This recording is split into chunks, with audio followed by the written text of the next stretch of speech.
बीजों को अपनी बेबसी, खौफ और लाचारी पर हिम्मत, सही और गैरत का प्याम देती है सदर आली वकार कि अलमे फतह तमाम सहमे हुए और मिट्टी की गोद में घबराए हुए बीजों को नहीं बल्कि खुदी को पहचानने, मिट्टी की जरखेजी से फैजियाब होने और खुद एतमाद कोम्पल को ही मुयस्सर आई है कि जरा नम हो तो ये मिट्टी बड़ी जरखेज है साथी।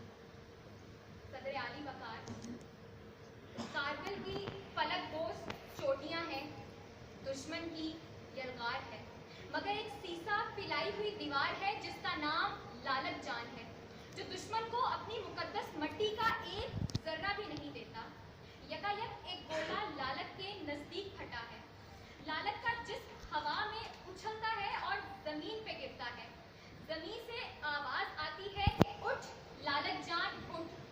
लालच नहीं उठता। फिर आवाज आती है, उठ लालच जान उठ, कि तेरे खून में अभी रविश बाकी है, तुझ पे इस मिट्टी का कर्ज अभी बाकी है। लालच उठता है और अपने खून का आखिरी कतरा भी इस पाक सरजमीन के लिए बहाकर हमारे लिए ये पैगाम छोड़ जाता है कि तन मुझसे ले ले जो तू लेना चाहे।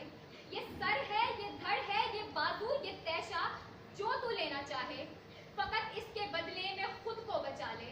वतन अपने बाहर फसीले बना ले, फसीलों की बुनियाद मुझ पर उठा ले। मैं वतन को बचाते हुए जान दे दूं, मैं वतन को सजाते हुए जान दूं। सदर आली वकार, वक्त के दरीजों ने जितने भी दिए मोहतशम पैदा किए हैं वो इस नम मिट्टी से मुस्तफीद होकर अपनी कौम के लिए मशअले राह बने। मेरे वतन पाकिस्तान ने इस नम मिट्टी की बदौलत ऐसे नगीने तलाश किए जिन्होंने पूरी दुनिया में अपने मुल्क का नाम फख्र से बुलंद किया।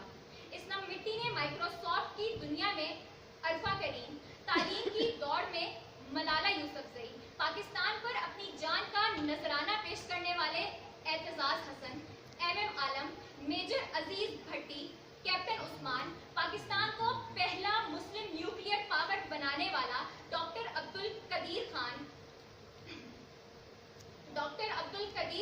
और ऐसे बहुत सारे नाम ये हकीकत हम पर आश्कार करते हैं कि ना उठा फिर कोई रूमी अजम के लालाजार से, वही आबोगुल ईरान, वही तबरेज है साकी।